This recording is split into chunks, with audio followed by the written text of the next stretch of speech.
Before we begin the story, let us know where you're watching from by leaving a comment below. If you enjoy this video, don't forget to like and subscribe. Have a wonderful day. Enjoy the story, everyone. The silence in the marble hall of the Stonehaven estate wasn't just the absence of sound. It was a presence in itself. Sophia Harper Stonehaven stood at the grand entrance in a simple ivory dress, nothing more than a whisper of satin.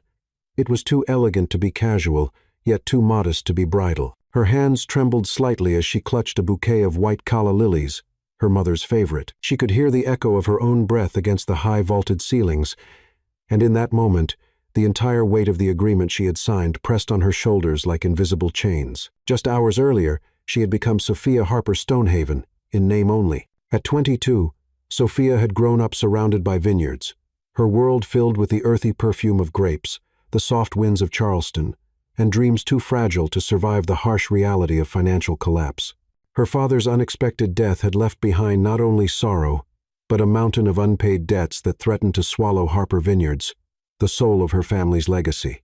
James Stonehaven had entered her life not as a man, but as a solution. He was 38, a billionaire CEO with a reputation for being untouchable, calculated, and emotionless.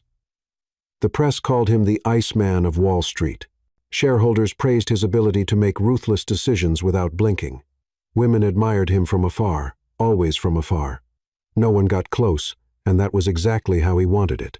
Their union had nothing to do with romance and everything to do with image. James needed a wife, not for love, not for companionship, but to quell rumors, calm board members, and maintain the illusion of stability that Wall Street so desperately craved. Sophia needed to save her home, her mother, and the last piece of her father's memory that hadn't yet been auctioned off. The contract was clear. 5 years of marriage, no love, no passion, no physical intimacy, no emotional involvement, a perfectly curated arrangement of appearances, photo ops, and cold civilities. At the end of the term, a quiet divorce and generous compensation. No one was supposed to fall in love. Sophia had agreed, not out of ambition, but desperation, and perhaps a quiet hope, that she could endure 5 years of emotional numbness in exchange for a life of peace later. She remembered the moment she signed the papers. James had barely looked at her, his suit perfectly pressed, his pen gliding over the signature line like he was approving a merger, not sealing someone's fate. When it was her turn, she had hesitated for just a second, and he had noticed. "You don't have to do this," he had said flatly, without lifting his eyes. "But if you do, understand what it means. I'm not the kind of man who changes the rules halfway through." Those words rang in her ears now as she walked through the long corridor toward the wing of the estate designated for her. The staff had been instructed to treat her with formality, not warmth. She would dine alone, attend events as required, and most nights sleep in a bedroom that looked more like a hotel suite than a place of rest. James's quarters were on the opposite side of the mansion. She had seen him briefly at the ceremony, a private affair attended only by lawyers, a judge, and a photographer. He had looked immaculate in his tailored black suit, not a hair out of place, not a flicker of emotion as he slipped the ring onto her finger. There had been no kiss, no music, only the sound of signatures and the finality of vows spoken like legal clauses. Now, standing inside her new room, cold, immaculate, decorated in pale neutrals with no trace of personality, Sophia felt the strangest mix of security and sorrow. The contract had bought her time, protection, and a future for her family. But it had cost her something she couldn't name, something sacred. She opened the window, letting in the evening air. The scent of night jasmine floated in, mingling with the faint hum of city lights far in the distance. She closed her eyes, trying to breathe through the ache that had settled in her chest like a quiet pain. This wasn't what she had imagined for herself. As a girl, she had dreamed of love letters, long walks under the stars, and the thrill of a first kiss that meant something. But tonight, she was a wife in name only, married to a man who had made it abundantly clear that he wanted her presence but not her heart. And yet, there had been something, a flicker of something, when he helped her into the car after the ceremony. Their hands had brushed. His touch had been cool, precise, yet lingered half a second longer than it needed to. His eyes, usually cold steel, had hesitated, as if registering the softness of her skin. Was it possible that he had felt something, or was that just her own foolishness, reaching for warmth in a place that would never give it? The knock on the door startled her. It was soft, polite, almost hesitant. "Mrs. Stonehaven," came a voice. Not James's, but the housekeeper's. "Mr. Stonehaven asked me to remind you that dinner will be served at 8 inches the East Wing dining room, formal attire." Sophia nodded silently, though no one could see her, and turned back toward the mirror. Mrs. Stonehaven. The title didn't feel real. It felt like a costume, something she wore for show, not for meaning. She touched the silver pendant at her neck, her father's last gift, and whispered, "I did this for us, Papa. I hope it was the right choice." She dressed in silence, choosing a pale blue gown that complemented her eyes, but made her feel more like a porcelain doll than a woman. Her hair was swept into a low chignon, elegant and impersonal. She looked like someone from a magazine, beautiful but untouchable. When she entered the dining room, James was already seated at the head of the long table, scanning something on his tablet. He wore a dark gray suit, crisp and commanding. The room was dimly lit with golden chandeliers casting warm shadows across the table set for two. He looked up when she approached and stood. A gesture so unexpected it made her pause. "Sophia," he said, his voice low, unreadable. "You look appropriate." Appropriate. Not beautiful, not stunning, just appropriate. She nodded, taking her seat across from him. The distance between them felt like miles. The air was filled with clinking silverware and silence. They exchanged few words. Polite questions about her flight, the vineyard, her plans. No mention of the ceremony. No comment on the ring that now encircled her finger like a delicate shackle. But near the end of the meal, something in James's demeanor shifted. He glanced at her, then away, as if torn between his own rules and something else stirring beneath them. "I trust the room is satisfactory," he asked finally. "Yes, thank you," Sophia replied, her voice calm but soft. "If you need anything, you may speak to Mrs. Carter. She'll make sure you're comfortable." She nodded again, not expecting more. But as she rose to leave, he surprised her. "Sophia," he said, and for the first time, there was a trace of something human in his voice. "Tomorrow, I'll have a car take you to the city. If there's anything you need, clothes, materials, things that make you feel at home, you can get them." She turned to face him, trying to read the unspoken message in his eyes. "Thank you," she whispered, unsure of what else to say. As she left the room, she couldn't help but wonder, was that kindness in all control? Or was the Iceman beginning to melt? The corridor was dimly lit, lined with antique sconces that flickered gently as Sophia walked toward her room. The heels of her shoes clicked softly against the polished wooden floors, echoing down the hall like a whisper. She had changed after dinner, slipping out of the icy blue gown and into something more comfortable, not lingerie, but a delicate cotton robe embroidered with tiny vines along the hem. Soft, simple, pure. She had no intention of inviting anything other than solitude tonight. It was her wedding night, but there would be no celebration, no soft music, no murmured declarations, just the weight of a contract between them, carved into silence. She stood by the window again, drawn to the open air. Outside, the garden was quiet under the moonlight, the manicured hedges casting gentle shadows across the stone pathways. The night carried the scent of roses and late summer rain. It should have been romantic, but the room behind her remained cold. She didn't know why her heart was racing. Maybe it was exhaustion. Maybe it was the haunting question from earlier. Was James's gesture at dinner offering her freedom to feel at home? A flicker of kindness? Or something else entirely? Sophia shook her head and tried to let go of the thoughts that kept circling. She ran her fingers through her hair, letting it fall freely over her shoulders. It felt good to shed the formality, to simply be. Then came the knock. Not the housekeeper this time. A different knock. Slower, lower, hesitant. She turned. The door opened an inch, and then two. James stepped inside without waiting for an answer. Dressed in black slacks and a crisp white shirt, unbuttoned at the collar.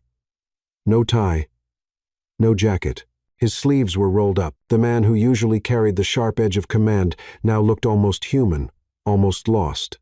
"I should have called first," he said quietly. She didn't speak. She didn't need to. The air between them pulsed with something neither of them understood. Tension, curiosity, something unnamed. He stepped further in, closing the door behind him. His eyes moved across the room, then landed on her. "You're not what I expected," he said. Sophia's heart thudded. "Is that a good thing?" she asked. He didn't answer right away. His gaze dropped to her hands, clasped in front of her, uncertain, then lifted again. "I meant what I said at dinner. If there's anything you want, you can have it. I want you to feel safe here." Her eyes narrowed slightly. Safe, but not wanted. James's jaw tightened. "That's not what I—" She took a step forward. "You made the rules, James. No intimacy, no emotion. I signed the contract. I understand my place." "I know you do," he murmured, "but I'm beginning to wonder if I do." The silence that followed was thick, the kind that pressed against the skin. He moved slowly, closing the space between them without fully crossing it. "You shouldn't be alone on your wedding night," he said softly. She met his gaze, steady despite the tremor rising in her chest. "We agreed." "I know. Then why are you here?" He swallowed. Something flickered in his expression. Not desire. Not exactly. Hunger, yes, but deeper. A kind of ache, a kind of longing he hadn't planned on feeling. "I saw you tonight," he said, voice lower now. "Not just the girl who signed the contract. I saw a woman who carries herself with grace, dignity, a quiet strength." She didn't reply. "I never thought that would matter," he went on, his voice strained. "But it does." She felt her breath catch in her throat, not because of the words, but because he meant them. "I'm not asking for anything," he said, finally stepping closer. "But if I leave now, I'll regret it. I'll lie awake wondering what would have happened if I'd stayed." Her voice was barely a whisper. "And if you stay," he paused, "I might forget the contract." His hand reached for hers, and when their fingers touched, it wasn't forceful. It was reverent, the way someone touches something sacred. Sophia felt the heat of his skin, and her breath trembled. This wasn't about lust. Not really. It was about the unbearable closeness of being seen. When he leaned in, it wasn't sudden. His eyes asked a silent question, and she gave a silent answer by not moving away. Their lips met like a sigh, soft, searching, unsure, but real. The kiss deepened, not hungry, but desperate in its tenderness. His hands cradled her face, as if he needed to memorize every detail. She let her fingers trail along his jaw, the stubble rough against her palm. There was no rush, no force, just the quiet unfolding of something neither of them expected. He pulled back for a moment, his forehead resting against hers. His breath was uneven. "Tell me to go," he whispered. She closed her eyes. "I don't want you to." He let out a quiet sound, part relief, part confession, and kissed her again. Slower this time. He led her gently to the bed, every touch deliberate, every gesture asking, not taking. And when they lay down together, it wasn't about breaking rules. It was about breaking masks. The clothes came off slowly, discarded with care, not haste. His hands were warm, his mouth reverent. She didn't feel like a contract. She felt like a woman who had just stepped into a moment she hadn't even dared to dream of. He wasn't the cold CEO, not tonight. And she wasn't the desperate girl trying to save her father's vineyard. They were just two souls who had been alone too long. Afterward, the silence returned, but it was a different silence, softer, full, like the room itself was holding its breath. He didn't speak, neither did she. She turned slightly in bed, expecting him to roll away, to put up the wall again. But he didn't. He stayed close, one hand on her hip, his face half hidden in the curve of her shoulder. It felt real, too real. She wanted to ask what this meant. She wanted to believe it had changed something, but as she lay there, heart still racing from a kiss that was never supposed to happen, one thought gnawed at her. What will tomorrow bring when the contract comes back between them? The morning light crept in gently through the sheer curtains, brushing soft gold across the white linen sheets. Sophia stirred, her skin still warm where his touch had lingered hours before. Her eyes fluttered open slowly, and for a brief, breathless second, she believed it had all been a dream, the kiss, the way he held her, the silence thick with meaning. But when she reached beside her, the bed was cold, empty. Her fingers grasped only linen and absence. She sat up, the sheets gathering around her waist, and looked around the room. No sign of him, no sound of footsteps, no lingering cologne, just the quiet hum of the estate waking up to a new day, like nothing had happened, as if the night they shared never existed. She pressed her hand to her lips, still remembering the way he had kissed her, not like a man fulfilling a duty, but like someone tasting vulnerability for the first time. Every touch, every whisper had felt honest, tender, human. So why had he disappeared before sunrise? She rose slowly, wrapping the robe around her as she walked barefoot to the window. Outside, the world was already in motion, gardeners tending the lawns, staff moving with silent efficiency. Life continued, indifferent to the ache blooming in her chest. A soft knock came on the door. It wasn't James. It was Mrs. Carter, holding a silver tray with tea and fresh strawberries. "Good morning, Mrs. Stonehaven," she said with her usual polite smile. "Mr. Stonehaven asked me to inform you that he's already left for the office. He won't be returning until late tonight." Sophia nodded slowly, her voice caught somewhere in her throat. "Did he say anything else?" The housekeeper hesitated. "Only that your schedule remains unchanged. You're welcome to use the car if you'd like to go into the city." That was it. No note. No message. No explanation. The door closed again, and with it, the silence grew louder.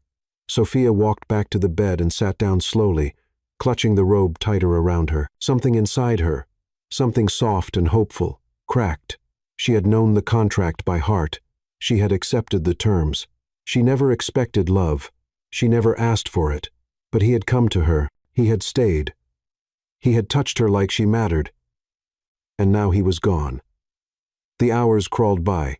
She dressed, ate little, wandered the halls, but everywhere she went, she felt like a ghost in her own life, a woman who had briefly tasted connection, only to have it ripped away without warning. By the time evening came, the sky painted in streaks of rose and gray.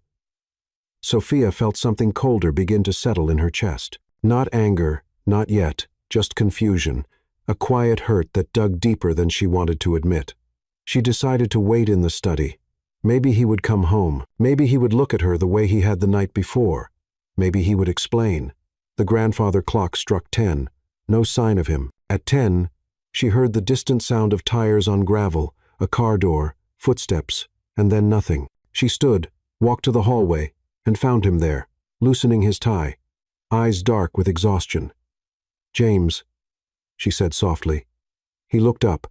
For a fraction of a second, something flickered across his face.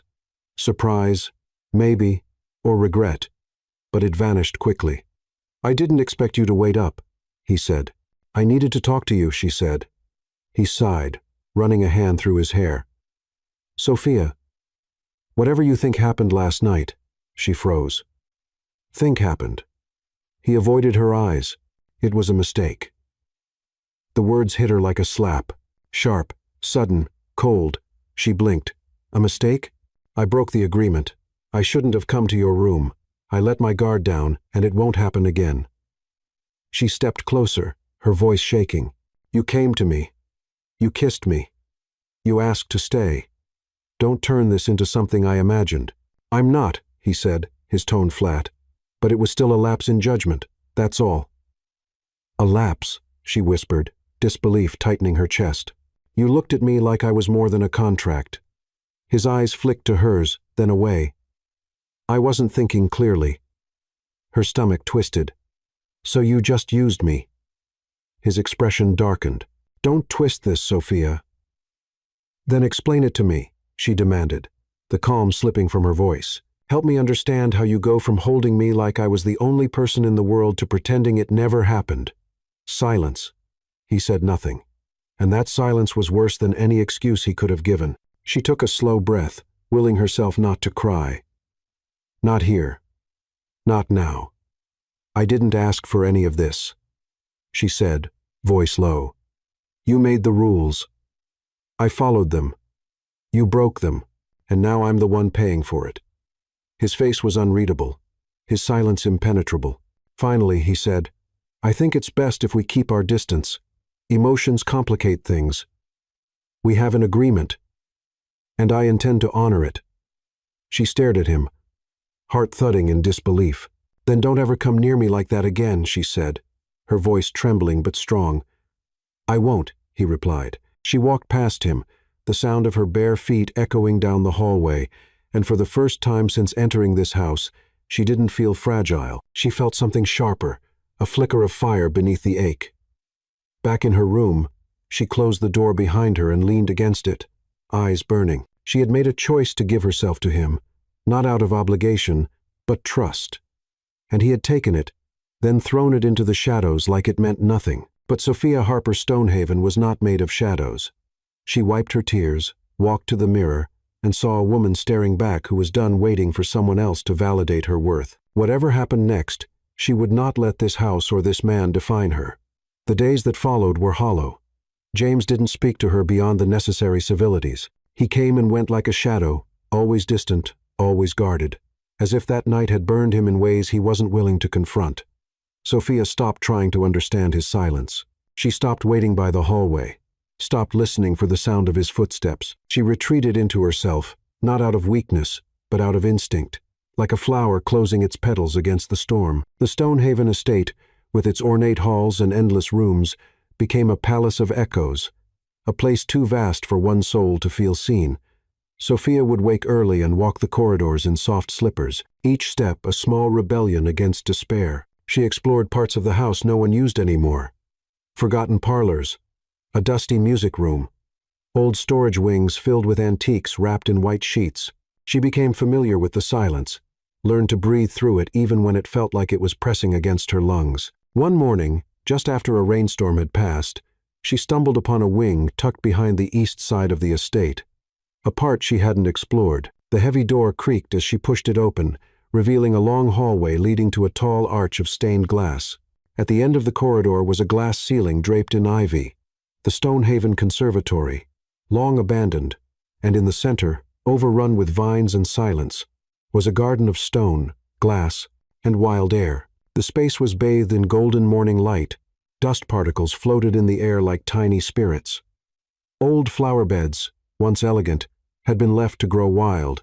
A wrought iron bench, half swallowed by jasmine, waited patiently beneath a cracked statue of Eros. Something about the forgotten beauty of the place made Sophia's chest ache. It didn't demand anything from her. It simply existed, like her, untouched, overlooked, waiting to be remembered. That's when she knew this would be her sanctuary. She spent the rest of the day cleaning it. She opened the windows wide, letting the breeze sweep through. She pulled ivy off the walls, trimmed back the overgrowth, scrubbed the glass until it caught the light again. Her hands blistered, her nails cracked, but she didn't stop. There was something healing in the work, a rhythm that asked nothing of her but presence. In a storage room beside the conservatory, she discovered a long-forgotten table, rusted tools, dusty sketch pads, and drawers filled with old beads, chains, and metal pieces.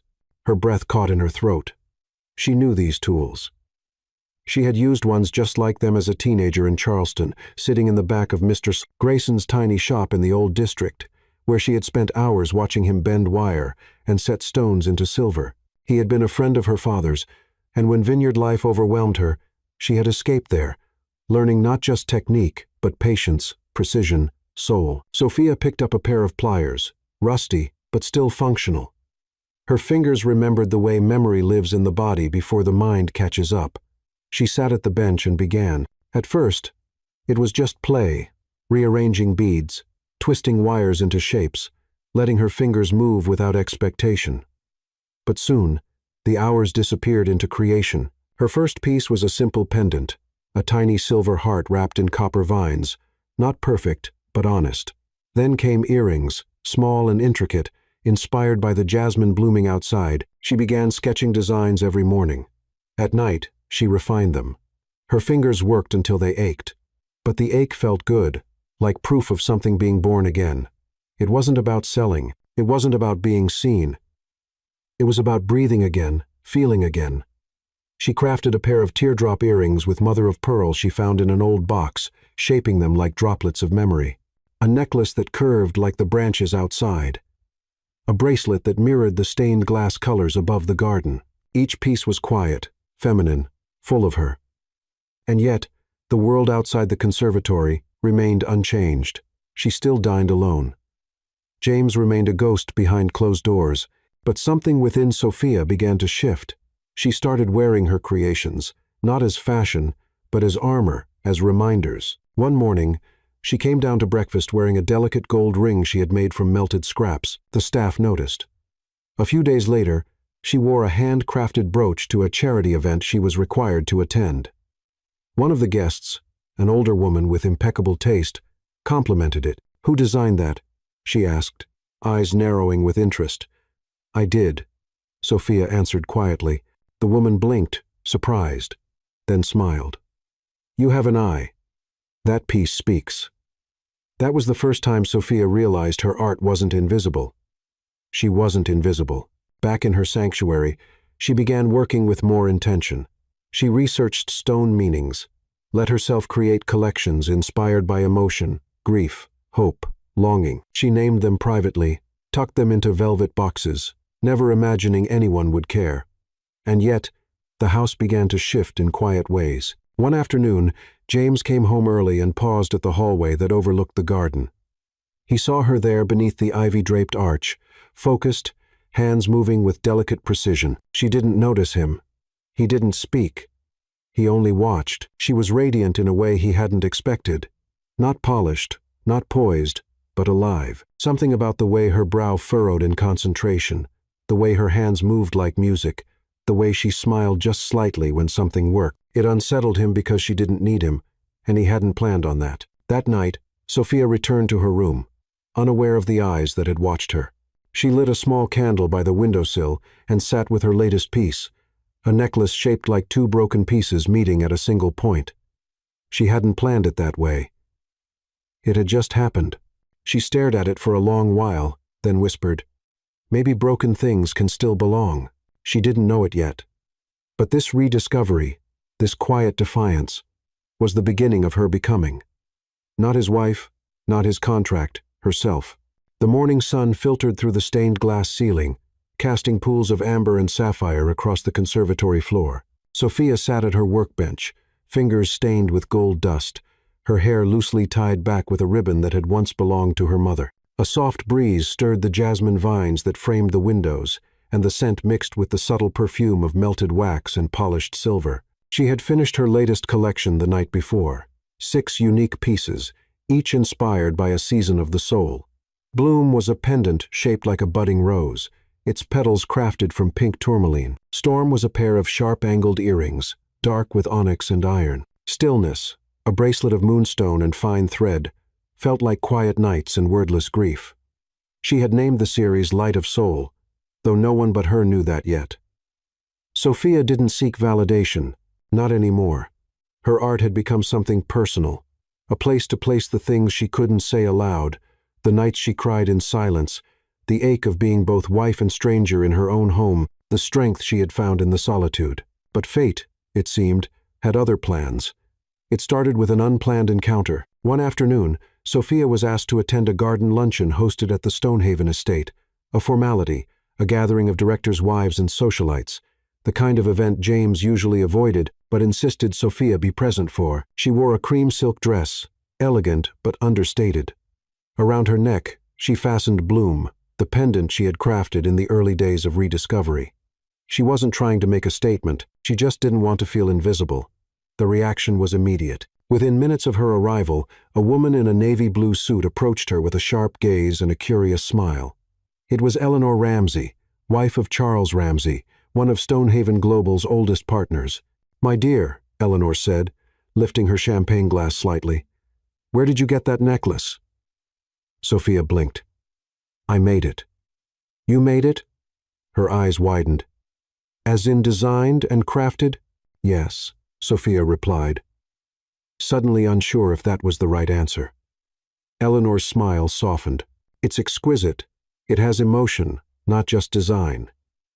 "Where did you learn?" Sophia hesitated. "A small shop in Charleston. When I was younger, I just picked it back up recently." "Don't stop," Eleanor said, her voice low and sure. "Whatever you're doing, it's speaking." The conversation spread like quiet wildfire. By the end of the event, 3 different women had asked about her necklace. One asked if she could commission something similar, but in emerald.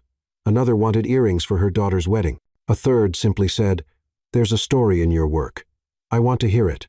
Sophia returned to the conservatory with a strange blend of disbelief and warmth humming in her chest. She didn't tell anyone, not yet. But the next morning, a handwritten note arrived, elegant, scented with lavender. Dear Mrs. Stonehaven, if ever you consider offering your work to the world, please allow me to be your first client. With admiration, Eleanor Ramsay. Sophia stood, holding the note, her fingers trembling slightly. Something inside her shifted, not because someone wanted to buy her art, but because someone saw her. That night, she wore her own handcrafted earrings to dinner. James, as always, sat at the far end of the long table, reading something on his tablet. But for a moment, just a flicker, his eyes lifted. They stopped on her earrings, then on her hands, then briefly on her face. She caught it. He looked away too quickly, but she had seen it. The question behind his eyes. She didn't speak. The next morning, she left a small velvet box on the table in the hallway near his office. Inside was a silver cufflink set, subtle, elegant, forged from the same design language as Storm, the piece born from her frustration and strength. No note, no explanation. She didn't need to say anything. She wasn't asking for recognition. She was leaving a mark. Later that week, Sophia was invited to a private showing at a boutique in Manhattan, a favor from Eleanor. She declined, but she agreed to let Eleanor take a few pieces, just to see, just to feel what it was like to be out in the world again. The boutique owner called 2 days later, breathless. We sold 3 pieces in less than an hour. Who is this artist? We want more. Sophia smiled softly, still seated in her garden sanctuary. She looked down at her sketch pad, her pencil resting on the outline of a design titled Reclaim. She whispered, "Her name is Sophia." And for the first time, the name didn't sound borrowed. It sounded like it belonged to someone who had become more than what she was given, more than wife, more than contract, more than what James had once allowed himself to see. Unbeknownst to her, James had heard about the boutique. Eleanor had mentioned it in passing during a board meeting, praising Sophia's emerging artistic brilliance. He hadn't said a word in response, but when he returned home that night, he walked to the conservatory door and stopped. He stood there, watching again. She was barefoot this time, hair loose, humming softly to herself as she adjusted a clasp on a bracelet. There was light in her, not from the sun, but from within, a quiet kind of power. He didn't know why it made his throat tighten or why he couldn't look away. Back in his study, he opened the velvet box she had left days ago. He placed the cufflinks in his palm, ran his thumb along the edge, and for the first time in years, let himself feel something that had no definition.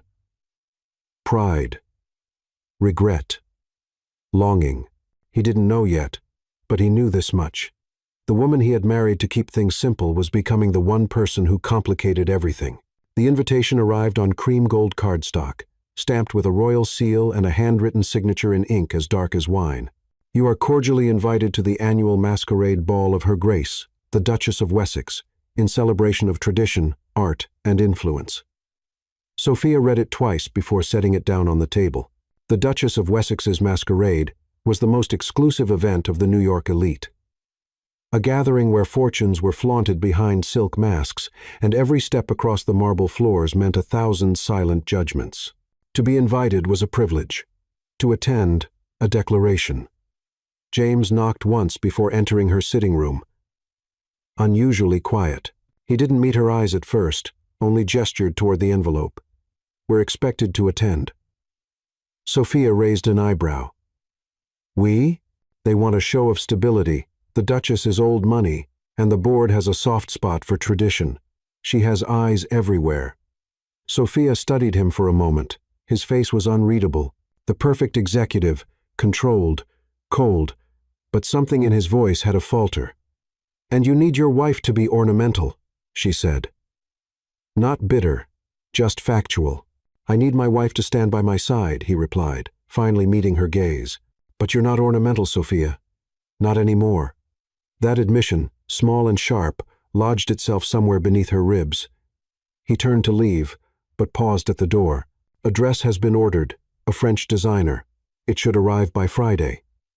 She waited until he was gone before walking back to the conservatory, her safe place.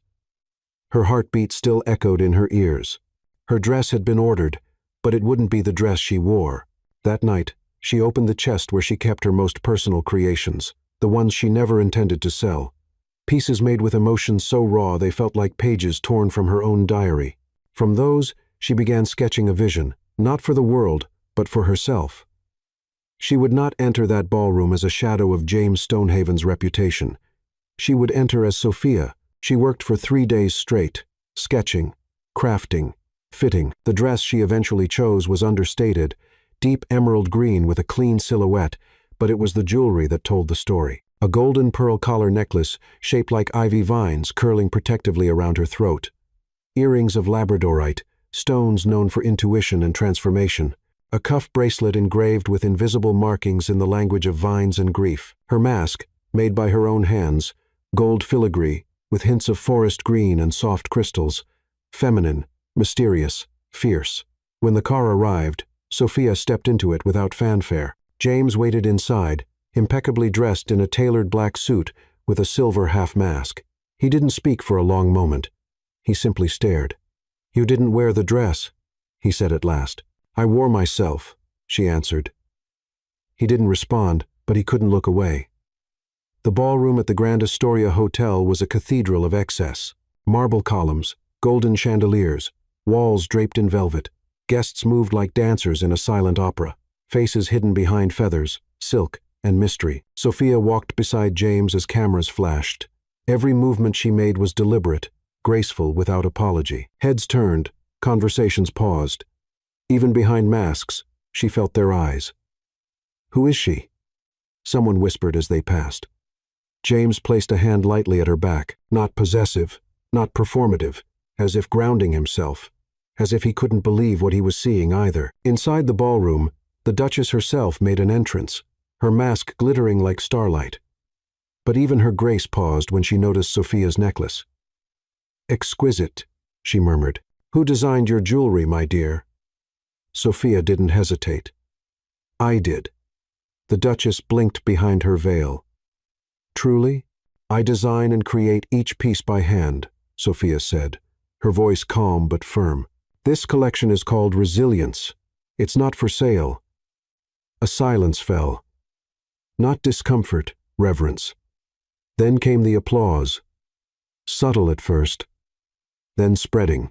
A few claps, then more, until it became a soft wave of acknowledgement, like rain falling on marble. James stood frozen beside her, watching it unfold. His world, meticulously controlled, calculated, was being cracked open by the woman he had once called a contract, and he didn't know what stunned him more, the applause or the fact that she no longer looked like she needed his approval to shine. Later, they danced. It wasn't planned. It wasn't spoken. A waltz began, one of those old European ones where touch is a language. He extended his hand. She took it, his hand on her waist, her palm resting against his chest. She could feel his heartbeat. Slow, measured, then not. They moved together, barely speaking. "You've changed," he said softly, eyes searching her through the mask. "No," she whispered. "You just never saw me." He didn't reply, but the silence between them spoke everything. When the dance ended, applause returned. Not for them, for the orchestra. But Sophia noticed something new. The way people looked at her, not as a wife, not as a name beside a billionaire, as a woman who carried power in silence, as an artist, as herself. And James, he watched her with a quiet mix of awe and something darker. Jealousy, perhaps, not of her success, but of the world now seeing what he had ignored. On the ride home, silence filled the car again. But it wasn't cold. It was charged, heavy, real. She stared out the window. He stared at her reflection, and for the first time, he asked himself a question he never thought he'd ask. Had he already lost her before he ever truly had her? The morning after the masquerade, the city's elite was still buzzing. Gossip columns overflowed with speculation. Who was the woman in emerald? Whose mask held the secrets of power and elegance? Photos leaked across social media showed glimpses of Sophia's gold filigree mask, her glowing presence beside the ever-unreadable James Stonehaven, and most of all, the jewelry. It wasn't just admired. It was talked about, analyzed, desired. But Sophia didn't wake up seeking praise. She rose quietly, as she always did, letting sunlight filter into the conservatory where her hands had first remembered how to create. Her fingers were sore from weeks of work, but her heart was oddly light. Not because people clapped, not because the Duchess asked for her card, but because she had spoken without saying much at all, and the world had listened. It was Eleanor Ramsay who orchestrated what came next. 2 days later, the Stonehavens were invited to a private reception at the Wessex Gallery, a gathering of artists, collectors, and patrons under the guise of celebrating emerging creative voices. Sophia knew it was no coincidence. Eleanor had whispered to the right ears. James brought it up over breakfast, barely glancing up from his phone. "You've been requested to attend. It's expected." Sophia stirred her tea calmly. "They want me, not us." He looked up then, his jaw tightening just enough to betray discomfort. "You're still my wife." "I'm aware," she said softly, "but this isn't your stage, James. It's mine." He said nothing more, but he went with her. The event was smaller than the masquerade, but no less elegant. High ceilings, white walls washed in soft golden light, and glass cases displaying sculptures, paintings, and jewelry under spotlights. Sophia's pieces had been arranged on velvet trays in the center gallery, each item labeled discreetly, "Artist Sophia Harper, Stonehaven, Collection Light of Soul." Guests wandered through with crystal flutes in hand, admiring not just the craftsmanship, but the feeling each piece evoked. There was reverence in the room, an unspoken understanding that these weren't mere accessories. They were confessions cast in metal and stone. Sophia stood a few steps back, watching in silence. She wore a black silk dress, simple, clean, and her hair swept behind her ears to show the delicate spiral earrings she had finished the night before. The same woman who had once felt small in Stonehaven Estate now stood tall under lights that warmed her skin and soul. It was Eleanor who pulled her forward. "You need to speak," she whispered.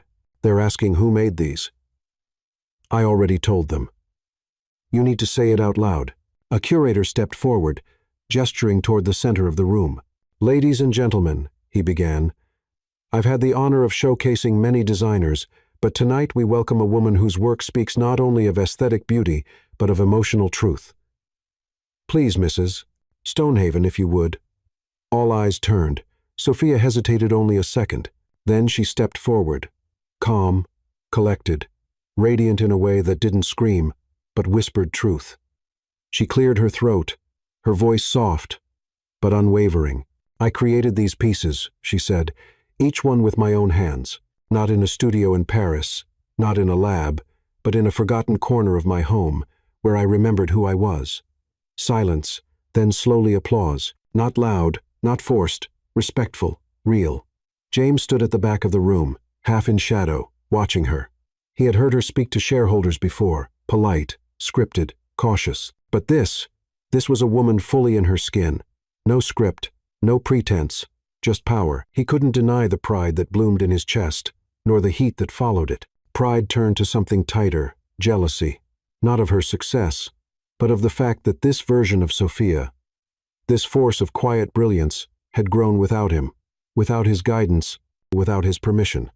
She no longer looked at him like she was trying to understand him. She no longer looked at him like she needed him. After the applause faded, a group of women gathered around Sophia, curators, designers, gallery owners, asking questions, making offers, suggesting collaborations. Some of them had known her for months as James Stonehaven's wife, but now they saw her. One leaned in and asked with a wry smile, "What made you start creating again?" Sophia smiled, eyes gleaming with something deeper than defiance. "I needed to remember who I was before I became someone else's idea of me." That sentence rippled through the group like a bell toll. James heard it too. It echoed in his ribs like a truth he didn't want to face.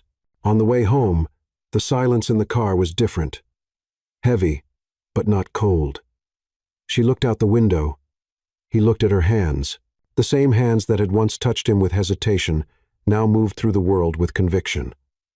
"You were remarkable tonight," he said finally. "Thank you," she answered. He paused. "I didn't realize," she turned toward him. "Didn't realize what? That you had this in you?" She raised an eyebrow. Or that I didn't need you to find it.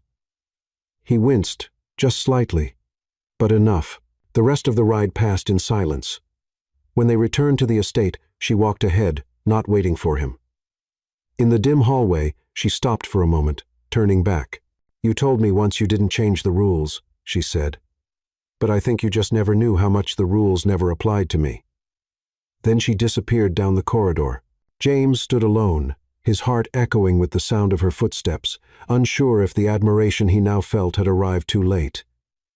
The house was quiet when Sophia returned from the gallery, not the cold, echoing kind of silence that had once haunted the Stonehaven estate, but a charged, waiting silence, like the air before a storm, or the hush between two heartbeats. She walked through the marble hallway with measured steps, heels clicking softly, her fingers grazing the hand-carved wood of the banister, as if anchoring herself in something real. Her dress still held the warmth of the lights that had illuminated her on the gallery floor.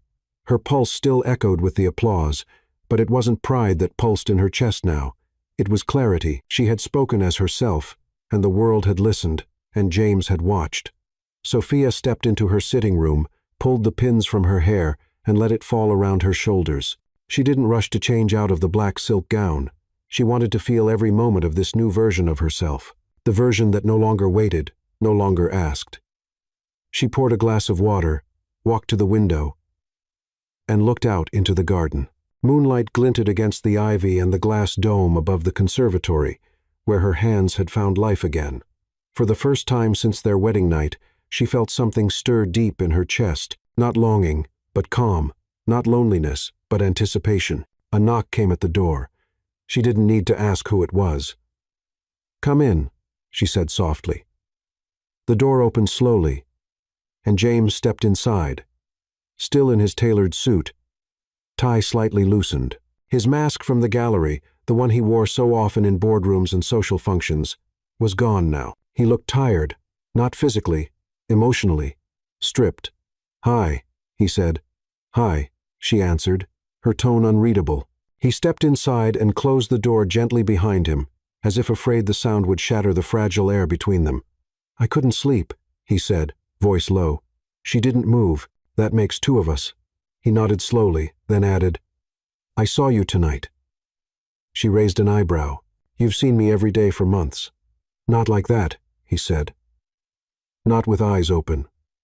She tilted her head slightly, curious, waiting. James took a breath and crossed the room, stopping a few feet away from her. "You were brilliant, Sophia. Not just beautiful, not just poised. You were powerful.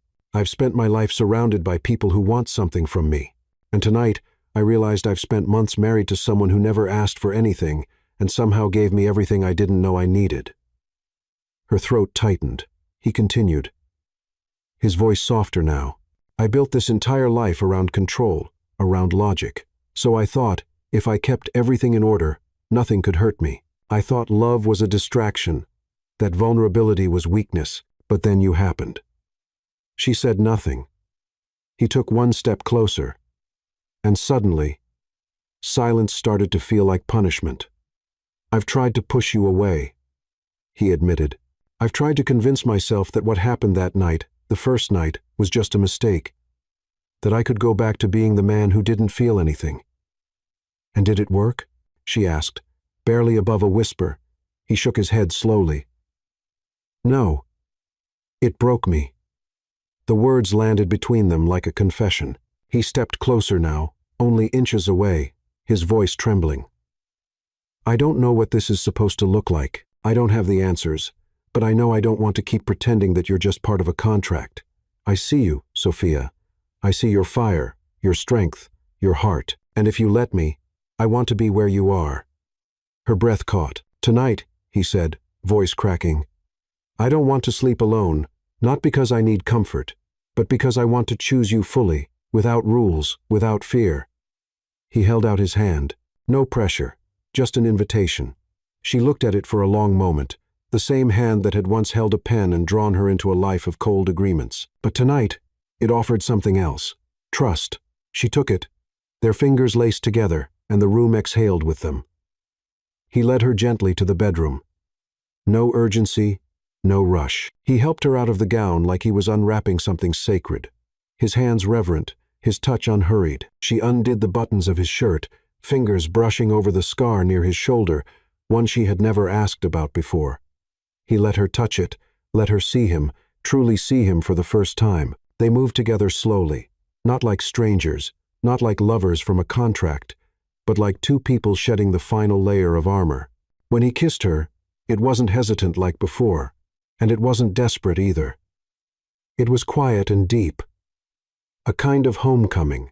His lips traced the path from her temple to her collarbone, like he was memorizing a prayer. He whispered her name once, like a vow, and she answered with a touch that said, "I'm here." They didn't speak much after, just breathed each other in. Shared silence. Shared space. Afterward, they lay tangled beneath the sheets, her head resting on his chest, his hand tracing soft circles on her back. The moonlight cast soft shadows across the room. He broke the silence first. "Do you regret any of it?" She looked up, searching his eyes.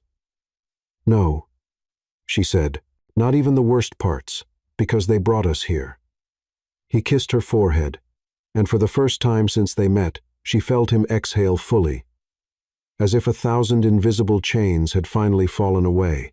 Outside, wind stirred the ivy on the windows. Inside, for the first time, two people, once bound by duty, had found something that couldn't be written into any agreement. A beginning. But even in that stillness, one question remained, not spoken, but lingering between their bodies. Would love be enough when the rest of the world came knocking? The days that followed their second night together unfolded like petals in spring, quiet, deliberate, unexpected.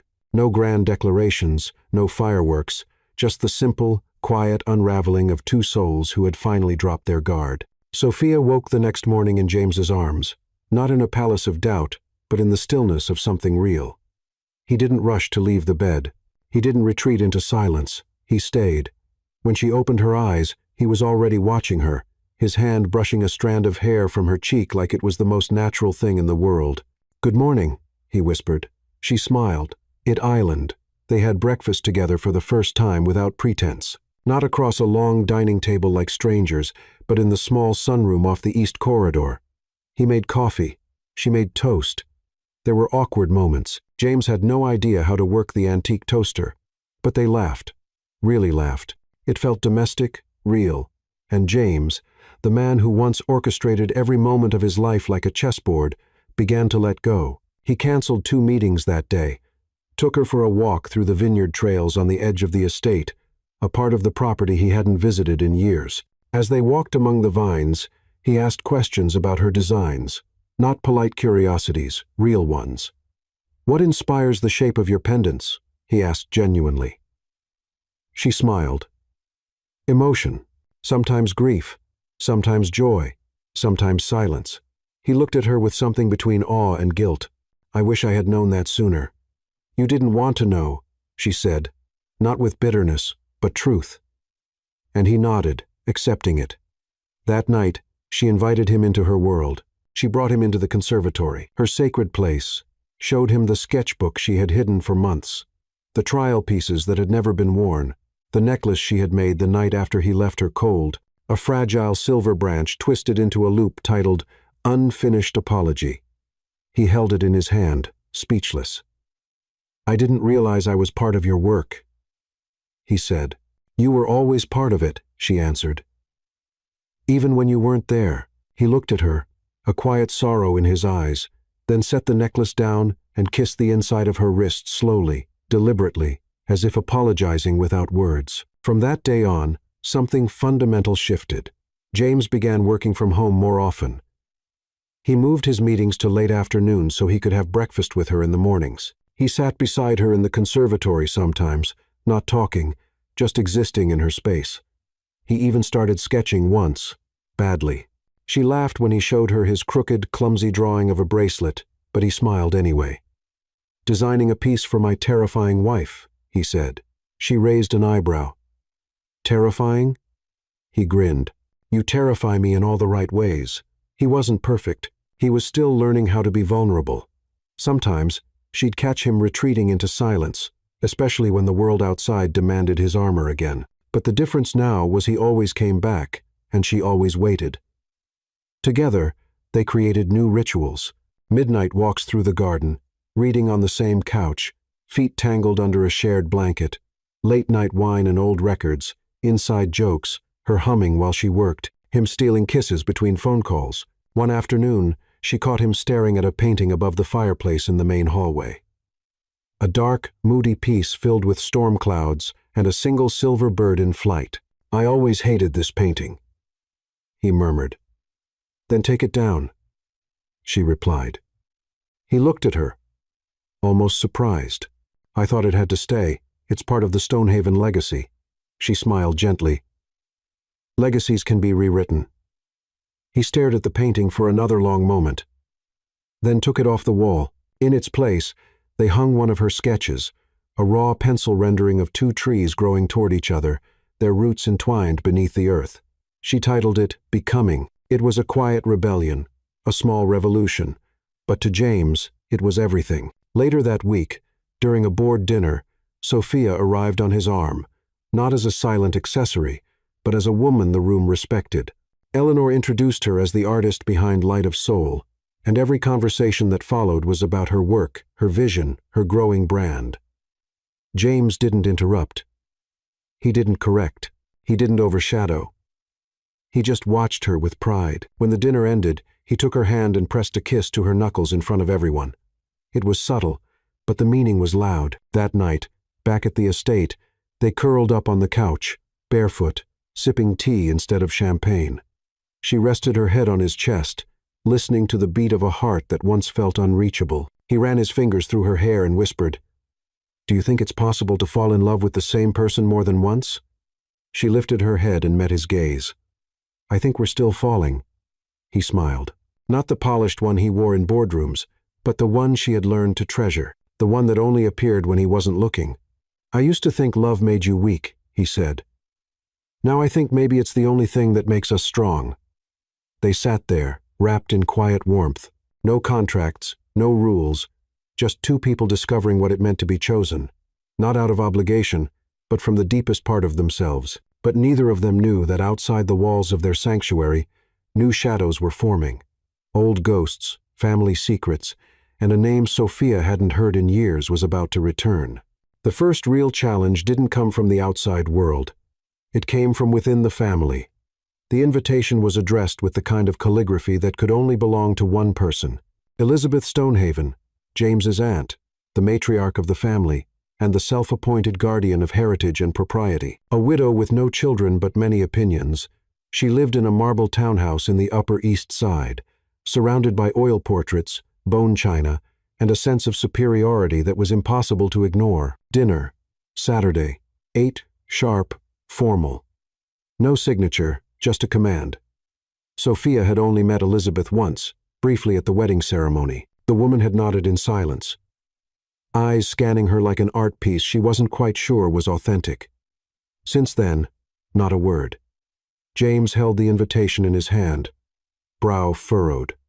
"You don't have to go," he said. Sophia took it from him and read it again. "Yes, I do." He looked at her. "She's not easy. I'm not fragile." A pause, then he nodded. They arrived at the townhouse that Saturday, greeted at the door by a butler in starched black. Sophia wore navy blue this time, classic high neckline, long sleeves, elegant without being flashy. Around her neck, she wore her newest creation, a necklace of interwoven gold and garnet stones, subtle but strong, a design she called rooted. The message wasn't for fashion, it was armor. Inside, the house smelled like polished wood and aged money. The dining room was lit by a chandelier older than most countries. Elizabeth stood at the head of the table, a glass of port in her hand, her silver hair pulled into a perfect chignon. "James," she said coolly, "you're late." "We're on time," he replied, stepping forward. She turned to Sophia. "My dear," she said, voice lined with velvet and knives. "How artistic you look." Sophia smiled politely. "Thank you. That's the goal." Dinner began with stiff conversation. The table was long, covered in crystal and bone, white china. A few other guests had been invited, extended family members, cousins, one retired ambassador, all of them dressed in gray tones, sipping wine as if it were sacrament. And all of them watched Sophia. Some asked questions, polite, calculated ones. "So jewelry, is that a hobby or a diversion? I heard you used to live on a vineyard. Was it terribly rustic? Is it difficult adjusting to this level of society?" Each word was dipped in civility, but Sophia heard the subtext. "You don't belong here. You're not one of us.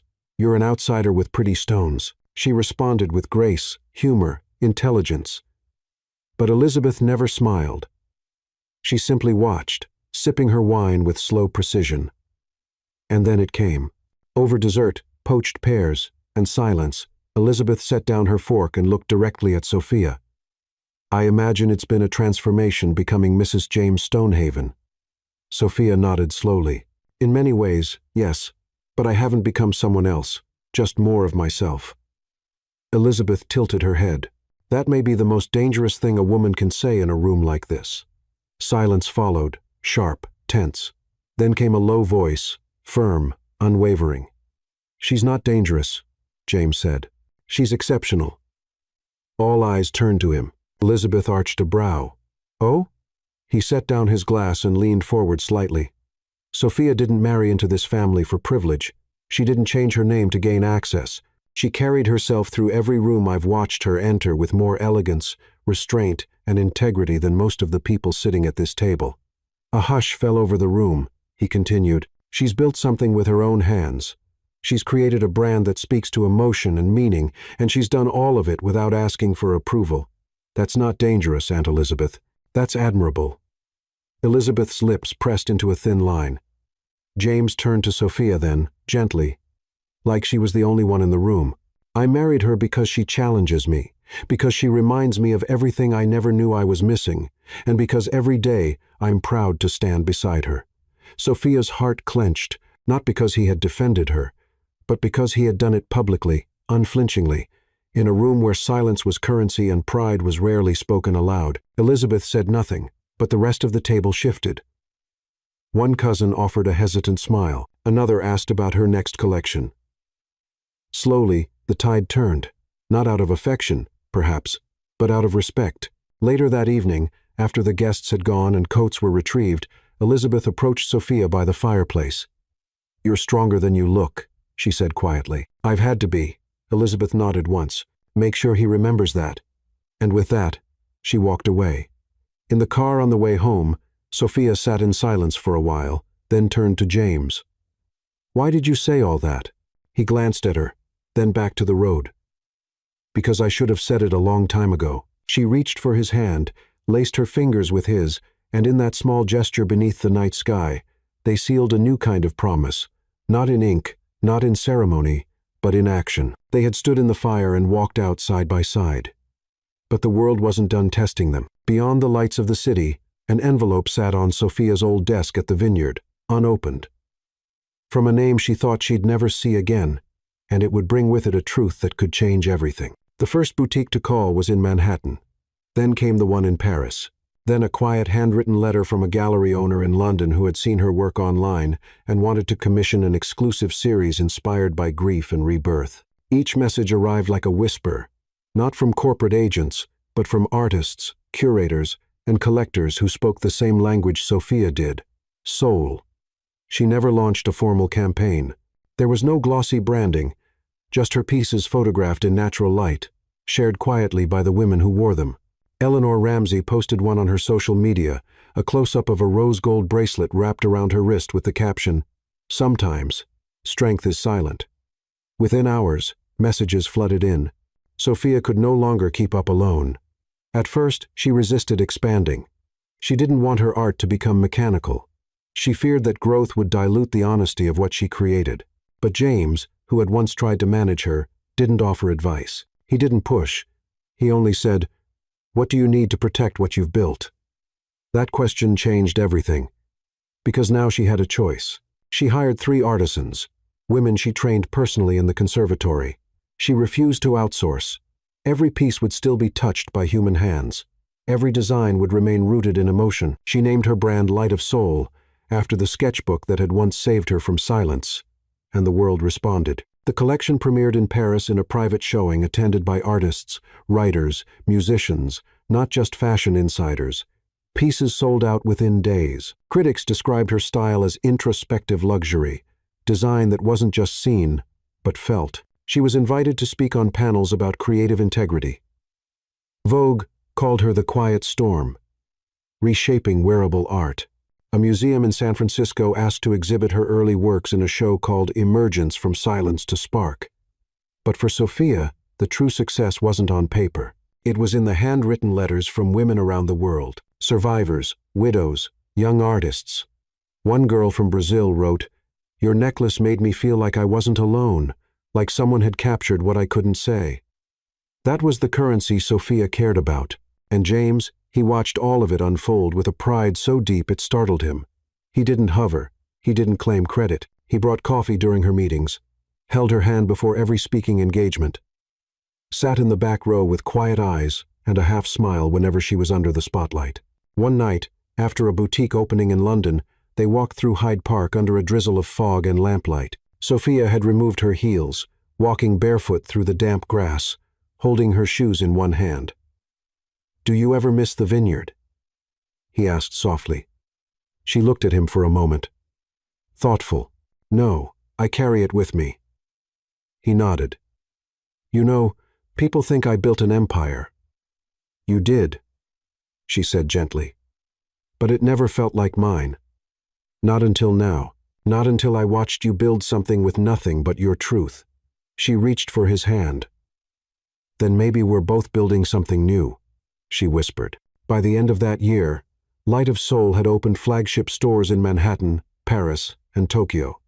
Each store was designed like a sanctuary. Soft lights, warm wood, mirrors framed in brass, and a quiet reading room where visitors could write letters to themselves before purchasing a piece. Her designs were still raw, still intimate, but now they carried the voice of a woman who had been broken and rebuilt, not by love alone, but by creation, by choice, by the courage of stepping into her own name. At a gala celebrating artists under 40, Sophia was honored with a Lifetime Impact Award. She wore a deep crimson dress and a piece from her first-ever collection, a simple silver pendant titled "Begin Again." When she stepped on stage, the room stood, not out of politeness, out of reverence. She looked out into the crowd and found James near the back. He wasn't in a tuxedo. He wasn't there as a CEO. He stood beside her artisans, clapping like a man who knew exactly what it meant to see someone rise from ashes. She stepped up to the microphone, cleared her throat, and said, "I used to think value came from being seen. Then I realized it comes from seeing yourself. Every piece I create is a fragment of a life I wasn't sure I'd survive. But here I am. And here we are." Light of Soul was never just about jewelry. It's about memory, emotion, and the truth that even the quietest voices have something powerful to say. Thunderous applause followed. That night, back at their penthouse overlooking the city, Sophia stood on the balcony, barefoot again, hair undone by the wind. James joined her, wrapping an arm around her waist. "You looked unstoppable tonight," he said. She leaned into him. "I didn't need to be unstoppable, just honest." He turned to her then, holding her face in both hands. "I hope you know," he said softly, "that being loved by you, watching you become who you were always meant to be, has been the most humbling honor of my life." She smiled, her eyes shimmering. "And being seen by you," she replied, without needing to shrink, "has been mine." They kissed beneath the city lights. And somewhere inside, they both knew. The contract that once bound them had been torn. What remained was not obligation. It was devotion. But life had one final chapter to write. A chapter not of success, but of legacy. And it would begin in the hills of Tuscany, where promises once whispered under stars would finally take root in soil. The villa in Tuscany wasn't grand. It wasn't marble or glass or opulence. It was olive trees and sunlight, terracotta rooftops, a garden that grew wild on purpose, a place where silence felt like a blanket, not a punishment. They bought the property 5 years after the first gallery opening. After Light of Soul had become a household name in cities Sophia had never even visited. After James had restructured his entire business to allow space not just for them, but for breath, for life. Here, the world didn't knock on their door. No cameras, no formal dinners, just them and the twins, a boy and a girl, Nico and Lila, born on a quiet spring morning in Florence. The nurse had said, "You're already a family of balance, one with James's quiet stillness, one with Sophia's bright, curious fire." Now at 6 years old, they ran barefoot through the garden, laughter echoing off the stone walls. Lila wore one of Sophia's earliest necklaces tied with a ribbon around her wrist like a charm. Nico had taken to building miniature sculptures out of olive branches and rocks, insisting they were installations. Sophia watched them from the veranda, a warm cup of tea in her hands, her hair swept loosely over one shoulder, touched by streaks of sunlight and time. James stepped out beside her, barefoot, wearing linen and peace. He slipped an arm around her waist. "They're too quiet," he murmured. "Which means they're up to something," she smiled. He kissed her temple, then looked out across the vineyard, not unlike the one she had grown up on. It was smaller here, slower. The vines curled lazily along wooden trellises kissed by Tuscan air. It was the place they had chosen to begin again, and tonight they were celebrating 15 years. Not since the wedding, but since the night everything changed. Since the night he broke his own rules. There was no formal party, no grand gesture, just a dinner beneath the fig tree, candles in old wine bottles, music drifting from an old record player, the children asleep, the scent of lavender on the breeze. Sophia wore a soft white dress, no shoes. Around her neck hung "Begin Again," the same pendant she had worn at her first award ceremony, now slightly worn, but more meaningful than ever. James poured the last of the wine into their glasses and sat across from her. They didn't speak at first. They didn't need to. He watched her in the candlelight, the way her eyes shimmered as she looked out into the darkened hills. She was older now, so was he, but there was a richness in her presence. The kind that didn't fade with time, only deepened. Finally, he reached into his pocket and pulled out something small, a piece of paper. She raised an eyebrow. "Another contract?" He smiled, handed it to her. It wasn't legal parchment, just a torn page from one of her sketchbooks. On it, in his handwriting, "I, James Stonehaven, agree to spend the rest of my life doing the following: loving you loudly when you need it, quietly when you don't, supporting your fire, protecting your silence, and remembering always that you were never mine to control, only mine to cherish." Her eyes filled. She looked at him, speechless, then folded the paper and pressed it to her chest. "I accept," she whispered. He reached across the table and took her hand. "No lawyers this time. No clauses," she said. "No end date," he added. They stood together, walking toward the edge of the terrace where the hills kissed the horizon. The sun had almost disappeared, just a sliver of fire left across the sky. James pulled her gently into his arms, and for a long moment they stood in silence.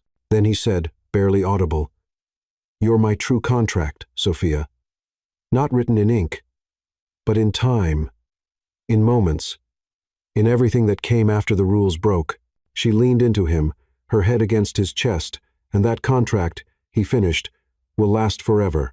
They kissed under the Tuscan sky, not like lovers desperate to begin, but like soulmates who had already walked the storm and found shelter in one another. Behind them, the wind rustled through the vines. Ahead of them, eternity stretched wide and golden. And in the middle was love. Quiet, deep, unshakable. Not every love begins with an "I love you." Some begin with silence, distance, a contract signed out of fear, not desire. But when two souls are destined to meet, no rules, no pride, no time can stand in their way. Sophia and James proved that true love doesn't come from perfection, but from the courage to emotionally strip bare, to love with flaws, to start over, even when everything seems broken.